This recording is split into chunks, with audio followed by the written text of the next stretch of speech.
Welcome to Emvees fashion studio. ఇప్పుడు నేను చూపించే డిజైన్ ఆల్రెడీ ఓల్డ్ డిజైనే. చాలా మంది అడిగారు ఈ డిజైన్, అందుకే నేను రిపీట్ చేశాను. 2 డిజైన్స్ ఓల్డ్ డిజైన్స్ రిపీట్ చేశాను లైట్ కలర్స్ లో. లైట్ ఆనియన్ కలర్, ఇది XL size, only XL size, L size లేదు. Very nice. లైనింగ్ వస్తుంది మనకి, టాప్ అంతా బూటాస్ వస్తుంది, సిల్వర్ జరీ వచ్చేస్తుంది అంతా, యూ కెన్ సీ. అండ్ దీనికి బాటమ్ కిందంతా వచ్చేస్తుంది.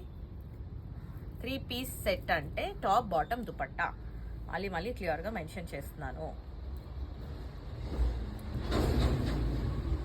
ప్రైస్ డీటెయిల్స్ కూడా నేను ఆల్రెడీ క్లియర్గా డిస్క్రిప్షన్లో మెన్షన్ చేస్తున్నాను. 2 కలర్స్ షేడ్ వచ్చేసింది.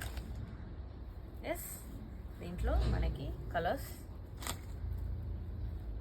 Light pista green, light mustard colour and light mehndi green. So వెంటనే ఆర్డర్ ప్లేస్